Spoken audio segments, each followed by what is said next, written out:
আমার হাতে আপনারা দেখতে পাচ্ছেন একটা খোলা। এই খোলা দিয়ে একটা ব্যাখ্যা দিব শুধুমাত্র আমাদের বোনদের জন্য। আপনারা যারা ভিডিও পোস্ট করেন, ফেসবুকে ভিডিও আপলোড করতেছেন ভিউ কামানোর জন্য, আপনাদের উদ্দেশ্য আজকের এই মেসেজটা। আপনারা খুব মনোযোগ সহকারে আমার ভিডিওটা দেখবেন। যেমন এই খোলাটার পর্দা লাগাইলে, এখন এই মুহূর্তে পর্দা আছে, যে কোনো ব্যক্তি এই খোলাটা কিনে খাবে।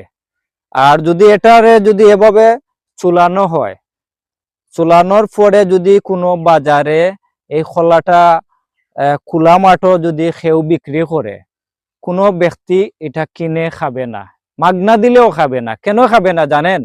ওইটা ধুলাবালি, পোকামাকড় ওইখানে বসবে, জীবাণু বসবে, যার কারণে ওইটা নোংরা হয়ে গেছে, নষ্ট হয়ে গেছে। এজন্য কেউ খেতে চাবে না রে ভাই বোন। কারণ যদি ওইটা যদি বাকল শুদ্ধ হয় তাহলে সবাই কিনবে, সবাই খাবে। সুতরাং তেমনি ভাবে কিছু মহিলা আছে, সবাইকে বলছি না, কিছু সংখ্যার মহিলা আছে, আমরা যখন ফেসবুকে ঢুকি তখনও দেখা যায় তারার এই যে বাজু, পেট, বুক এইরকম বিভিন্ন অঙ্গ বের করে ভিডিও আপলোড করেন। এই যে অসামাজিক একটা কার্যকারী যে আপনারা শুরু করছেন, এটা আপনারা বন্ধ করেন। কেননা এই বিষয়গুলা দেখে আমাদের সমাজের যুব সমাজ নষ্ট হয়ে যাচ্ছে, নষ্টর দিকে চলে যাচ্ছে।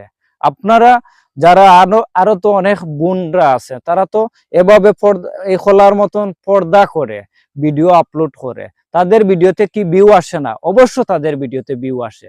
যদি আপনারা যদি ভালো মানের ভিডিও বানাতে পারেন, কন্টেন্ট বানাতে পারেন, তাহলে অবশ্য আপনাদেরও ভিডিওতে ভিউ আসবে। এজন্য আমি আপনাদেরকে জোড়হাত করে বলবো, আপনারা কোনো ধরনের অশ্লীল, নোংরামি, কোনো ধরনের ভিডিও পোস্ট করবেন না দয়া করে।